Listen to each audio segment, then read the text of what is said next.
2011 में फार्मूला 1 पहली बार इंडिया में आता है, जिसके लिए स्पेशली 2000 करोड़ रुपए स्पेंड करके रेस ट्रैक तैयार किया जाता है। लेकिन अगले 2 साल तक रेसेस करने के बाद फार्मूला 2013 में इंडिया छोड़ के चला जाता है और अब तक वापस नहीं लौटा है। और F1 रेसिंग के लिए जो स्पेशल 2000 करोड़ रुपए स्पेंड करके जो रेस ट्रैक बनाया गया था वो आज अबेंडेड पड़ा है। फार्मूला 1 को इंडिया में आने से पहले ही बहुत सारी प्रॉब्लम शुरू हो गई थी, जिसमें पहला प्रॉब्लम था रेस ट्रैक इटसेल्फ। 2011 में इंडिया में F1 रेसेस जैसी इवेंट्स को होस्ट करने के लायक कोई भी रेस ट्रैक अवेलेबल नहीं था। उस टाइम इंडिया में सिर्फ 2 ही रेस ट्रैक अवेलेबल थे, मद्रास मोटर रेस ट्रैक और कारी मोटर स्पीडवे। लेकिन दोनों रेस ट्रैक में इतनी सारी फैसिलिटीज अवेलेबल नहीं थी जिससे फार्मूला 1 जैसे रेस इवेंट को होस्ट किया जा सके। लॉस वेगास में F1 रेस करने के लिए वहाँ के लोकल रोड को यूज किया गया था। लेकिन अगर हम इंडिया की बात करें तो इंडिया की सड़कों की कंडीशन देखते हुए इंडिया में ऐसा कुछ करना इम्पॉसिबल था, क्योंकि इंडिया की रोड की कंडीशन को आपको पता ही कैसी होती है।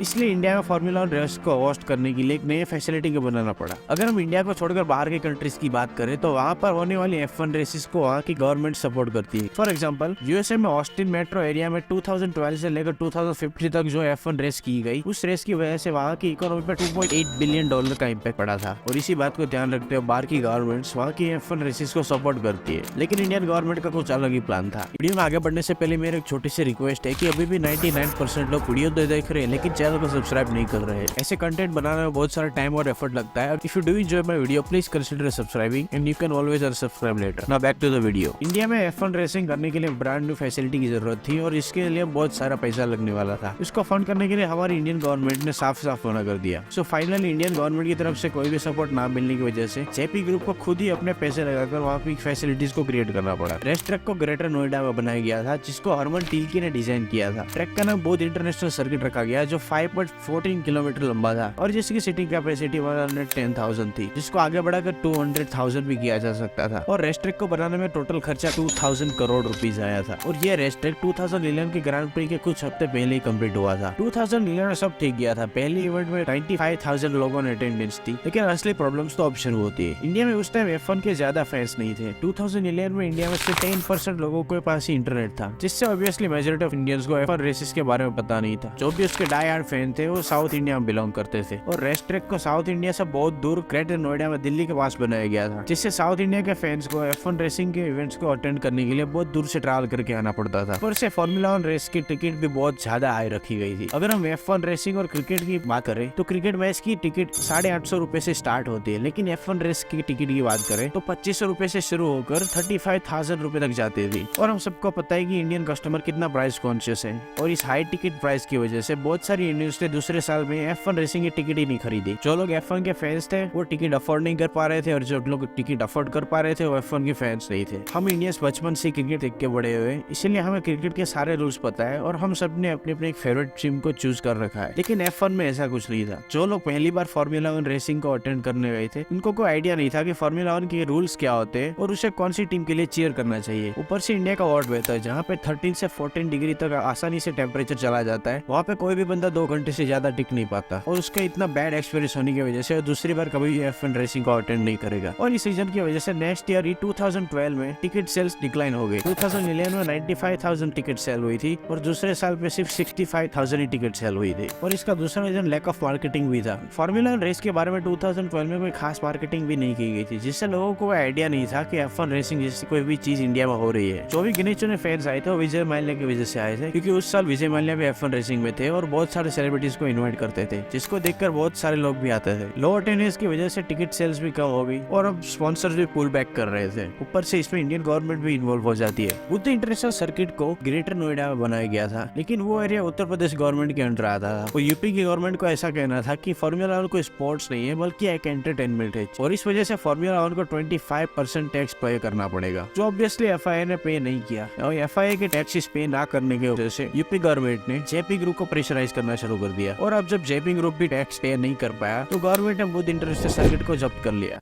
ये भगवान क्या जुल्म है, सारा काम करूं मैं खाए वो। और 2000 करोड़ रुपए स्पेंड करके बनाया गया ये बुद्ध इंटरनेशनल सर्किट अब अबंडेड पड़ा हुआ था। 2013 के बाद इसमें कोई भी फार्मूला 1 रेसिंग इवेंट्स नहीं होस्ट हुए हैं। 2000 करोड़ रुपए स्पेंड करके जो रेस ट्रैक बनाया गया था उसका कोई भी पर्पस नहीं रहा था। बीच बीच पे छोटे मोटे ब्रांड्स अपनी कमर्शियल शूट करने के लिए इस रेस ट्रैक का यूज करते थे, और कभी कभी रिच किड्स अपनी फेवरेट सुपर कार को लेकर यहाँ पे टेस्ट करने आ जाया करते थे। और इस तरह से फार्मूला 1 2013 के बाद कभी इंडिया में लौटा ही नहीं है। लेकिन हाल ही में इंडिया में कुछ एक्टिविटीज देखने को मिली है, जिससे साबित होता है है कि FIA अभी भी इंडिया में इंटरेस्टेड है। जैसे कि 2030 फरवरी में हैदराबाद में FIA ने ई-प्रिक्स को होस्ट किया और अब जेपी ग्रुप ने भी बुध इंटरनेशनल सर्किट को गवर्नमेंट से बायबैक कर लिया है और 2023 में बुध इंटरनेशनल सर्किट पर MotoGP इवेंट होने वाली है जिसका नाम भारत MotoGP रखा गया है और इसमें यूपी गवर्नमेंट भी इस रेस को कम्प्लीटली सपोर्ट करेगी और आने वाले फ्यूचर में शायद F1 रेसिंग इंडिया में कमबैक कर सकती है।